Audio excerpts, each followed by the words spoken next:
Ladies and gentlemen, oh man, I'm here next to me today. As you can see, I'm speechless because I'm here standing next to greatness, a philanthropist. I mean, I'm talking about a man that puts people before himself. He gives back with his many endeavors, sneaker cleaning, tournaments, giving back. If I'm here talking about this man, we'll be here till the sun goes down. Let him know who you are, man. Talk to him. Talk to him. I appreciate you for the No love, doubt, Kurt. no I doubt, no appreciate you for the doubt. love for your time. My name is Fredo Figueroa, and he just said a whole lot, but at the end of the day, I'm just a kid from the Bronx trying to make a difference. Humble guy, humble guy. Take a walk with me. Take a walk Of with me. course, Take of a walk with course. me. Born and raised in the Bronx. Talk to me about how the boogie down shaped you, man. So, I mean, of course, the Bronx and just New York as a whole definitely shaped me into the man I am today. Being from the Bronx, you got to have a certain level of toughness, whether it's Facts. physically and mentally Facts. tough. You got to be Facts. tough because there's a lot of positive and negative Mhm. influences around. So you Mhm. got to be able to, see everything happen, watch Word. people that you love, people that you don't even know, just do good, do That's bad, true. and just take all of it in. That's true. Put it That's in true. together and somehow make yourself perfect, like encapsulation of everything. Say, I grew Fire. up close to Eden World projects. Mhm. So I didn't grow up in the projects, so I'm not Okay. going to sit here and Okay. try to paint that picture. Okay. But I've seen a lot of positivity. I've seen people trying to do good, and I've seen people do a lot of Do stuff that I'm not negative. going to I sit here feel and you. talk about. So just growing up, seeing a bunch of people that I never wanted to be like, it really shaped my mindset and just always made me want to do right. Got you. You feel me? Because Got you. don't get me wrong, there were people that did right, but I wanted to be one of those people that's like, yo. Ever since he had the opportunity, he's Word. been doing right by people By every people. single chance he got. You know Fire. what I'm saying? So if I'm Fire. able to somehow rub that off on one person and then it trickles down to Yeah. 3, 4, 5, 6 people, I think I did a pretty good job. No That's matter how fire. big, how small it That's is, right. just That's right. trying to spread positivity. And I think that's something that the Bronx needs to do better as a That's true. collective. But That's true. it starts, one person From could one change the person. world. That's right. We can't That's change right. the world unless we change ourselves. So, That's facts. but don't get me wrong, I love the Bronx. Got the tattoo right here, but I ain't trying to stay here my whole I hear life. that. So I again, hear just trying to take in everything, the grittiness, the education, the negativity, and Word. just put everything together so I can get it out of here one day. You're a man with you got a lot of stuff on your platter, but we'll start off with your first endeavor, Restore Rain. Brother, you could have done all kinds of things. You could have been a sneaker seller, you could have been a sneaker collector, have 1,000 kicks in your closet. What made you choose restoring sneakers?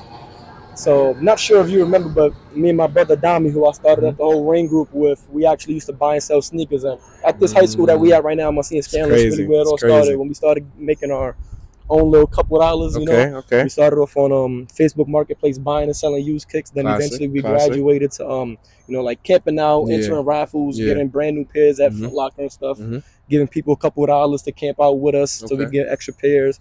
That's how we started out, but we still stuck to our roots and kept on buying used sneakers as well. And I want to say this is about March 2020 or so. I bought a pair of used kicks. It was a pair of 2012 white cement 4s from one of my guys. I think I bought them for like $20. What? From one of my guys, yeah. Nah. They were $20 because they was cooked. Oh, okay. You feel me? So, That's still that's a steal. It is for a fact. But I always had a lot of kicks myself. I always just liked sneakers since I was growing up. So I always knew how to clean sneakers because I wanted my kicks to be clean. But after I cleaned that pair, I seen that they needed paint and all that.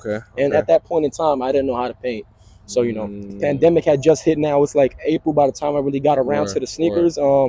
So I just went on Amazon. I bought all the Angelus paints that I needed, some paint brushes. Then I went on YouTube, started watching different videos of people restoring sneakers and stuff like that, and really just taught myself. And to this day, I like to tell people that I still have those same exact pair of white cement 4s. I got both of them. I got the finished product, and I have how it was when I first bought them for $20. They both up in plastic wrapped. I'm never going to get rid of those. That's a good reminder. Of course, I got them. They right on the shelf, right in my office. My brother Mike Green, who I started up the Rain League with, and he actually was one of the first people to help me, clean sneakers. You know what I'm saying? Once the workload got too heavy, I couldn't do it by myself, so I brought him in because he was my first customer. He had a pair of 2012 Bread 4s. If you know, you know. They needed a midsole repaint. I charged him $5. I charged him $5 for a man of the people. Let me tell you that. I charged them $5, which today that'll run you about like $160. Let him know. I charged them Price has gone up, ladies and gentlemen. I charged them $5 for that. But looking back in retrospect, them shits came out horrible. You know what I'm saying? But again, Mike, you know, he gave me his trust. You know, he did what people are supposed to. He supported his brother. You know what I'm saying? And from there, you know, he posted him, gave me a shout out. Mike is a well-loved, well-respected person, well-known person. So, you know, just from his word of mouth and him posting on his Instagram story, it was a wrap from there. Within the next week, I had 12 different customers, and honestly, it's one of those it happened overnight type things. And I want to say it's luck, but at the same time, luck is just opportunity meeting preparation. You know what I'm saying? And I was just prepared to take on the opportunity. And since April 23rd, 2020, that's when I first started up. Like I launched the Instagram and everything. Since then, it's been a wrap. Now I'm almost 4.5 years in, and hasn't slowed down one bit. Killing the game, man. Killing the game. Brother, you didn't stop there. You made it mandatory to give back to the community. You extended your business and you put all your hustles aside and you say, you know what, I want to give back to the youth every year. Talk to me about why that was so important to you. Before me and Dami started really like heavily monetizing the whole sneaker stuff, I hit him up right after we graduated from school, like June or very late May 2019, so 5 years ago now. Just told him like, yo, like, let's do a sneaker drive. And again, it just goes back to, like I told you, I seen a lot of people do good, but like I've always wanted to level up that. Gotcha. You know what I'm saying? So I've personally, from where we grew up at, Uptown Bronx, by 233rd, Edenwood Projects over there, I've personally never seen nobody do a sneaker drop. That's true. Whether it's brand new or used sneakers, I've never seen nobody do that. So I was like, yo, why not? Let's be the first. And even if we're not the first, like, yo, let's do something great. That's true. You know what I'm saying? So from June till August 15th, 2019, which is the day after my 18th birthday, we were able to collect, I want to say, like 125, 130 used kicks. Like I said before, we know how to clean sneakers, so we cleaned each and every single one of the 125 pairs of sneakers. Wow. And, you know, we cleaned them up. We put the event together with the team that I happen to coach at now, WizKids AAU Uptown Bronx. It was just a great vibe, you know what I'm saying? Seeing, because, you know, not to be one of those type of guys, but like seeing kids with holes in their sneakers and, you know, sneakers coming apart and going home with not a new pair of kicks, but going home with a fresh pair of kicks to wear. You know what I'm saying? It's like, it's a great feeling. You know what I'm saying? So like, I love to give back. Like, don't get me wrong, it's a selfless thing to do, but it's a selfish thing at the same time. You know, it just makes you feel good. And then in addition to that first sneaker drive, you know, we've went on to give, for the last 5 years, over 800 pairs of kicks. That's a mixture between new and used, because, you know, as we built up and as we, you know, established our nonprofit, which is now called the Rain Project. When we first did the sneaker drive, we didn't have a name. We just did it to do it. You know what I'm saying? Then we branded it as Rain Communities.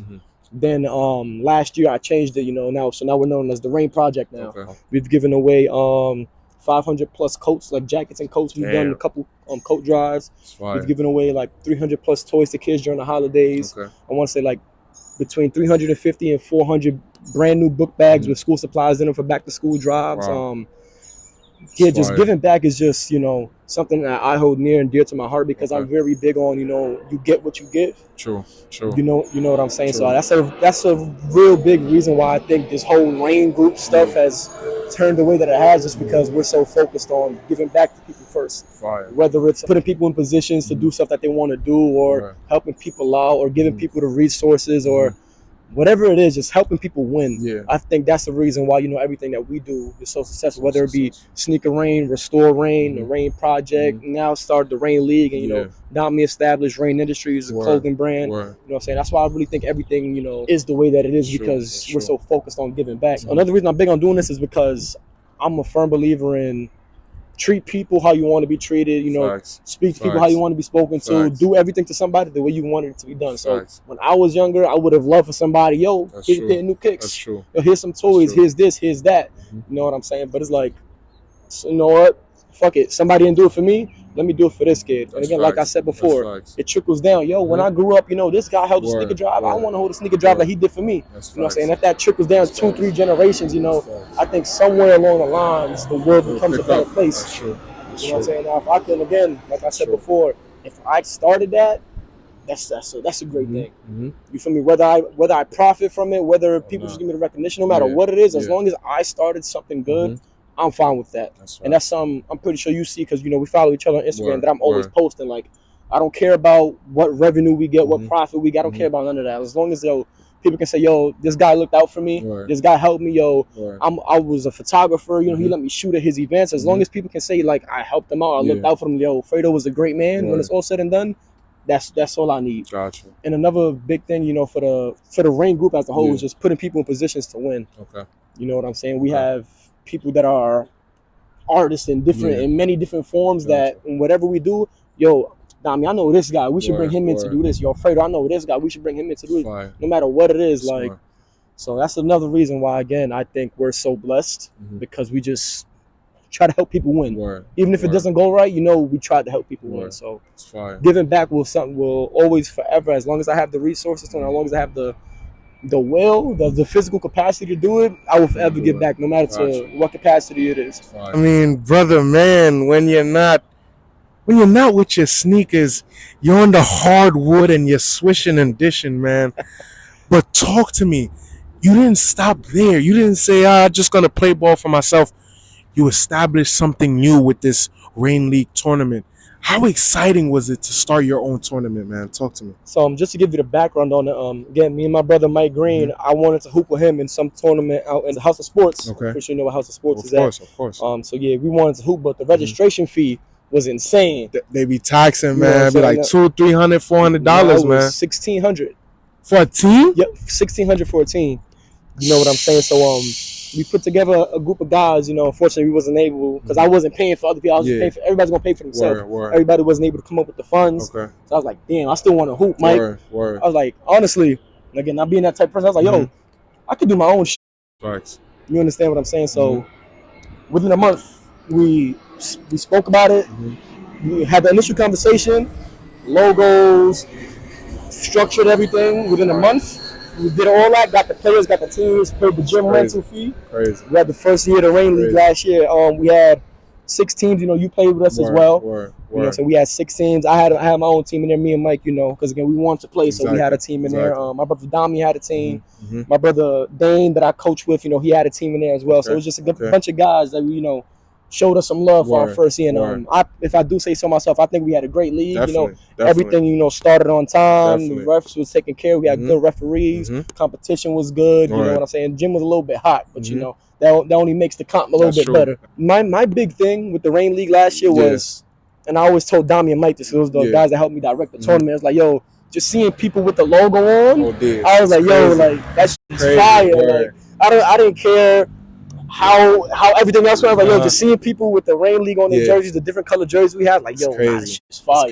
Just that alone, for me personally, is enough. And because then everybody out there, you know, people post their basketball pictures, people like post their highlights, and just seeing with your logo Reign League on it, like, crazy. That's a blessing. Again, so for at that point, 21-year-old kid, you know, that's not too bad. That's crazy. You know what I'm saying? Crazy. So this year we got, what I want to say, like 7 sponsors. Fire. So, you know, we're definitely leveling up. You know, the revenue was higher, so we're able to give out, you know, a few more dollars for whoever wins the championship this year. You know, better trophies. This year we had full uniforms. Last year we just had the shirt jersey. This year we got tops and bottoms. Fire. You know what I'm saying? Now we got, you know, nice banners to cover the, you know, the facility up and everything like that. Concession stands and all that stuff, you know, speaker for music. So I know last year I was in there tight, and it was just no music enough, so, you know, we were able to buy a whole lot more stuff because, you know, people seen how it went the first year, like, yo, I definitely want to support the second year. So, you know, ladies and gentlemen, you better get out your house and get to this tournament, man. Sheesh.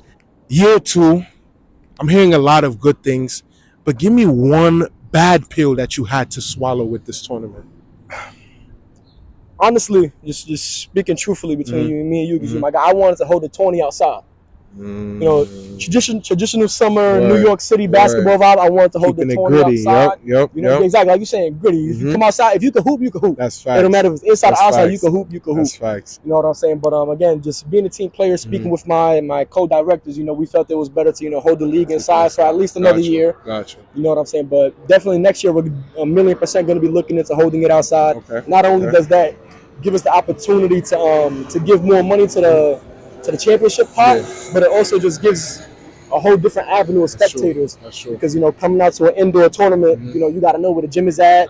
You got to actually want to be inside. You know what I'm saying? In comparison, you know, you hold a 20 outside, people, yo, what's going on across the street? Let me come and watch. That's facts. You know what I'm saying? That builds a whole different type of fan base and support group. You know what I'm saying? And then people, again, just speaking truthfully, being from New York, people outside, you know, smoking hookahs, people outside drinking, they free to do all that. They're gonna vibe out. You know what I'm saying? They're gonna vibe in comparison to inside, you're a little bit constrained. You know, the facility that you're renting out, you know, has certain guidelines. Yo, they can't do this, and that. Some people just don't feel that. Yo, I'm not gonna go to the tournament because I ain't trying to be chained up. That was really my only quote unquote complaint. Okay.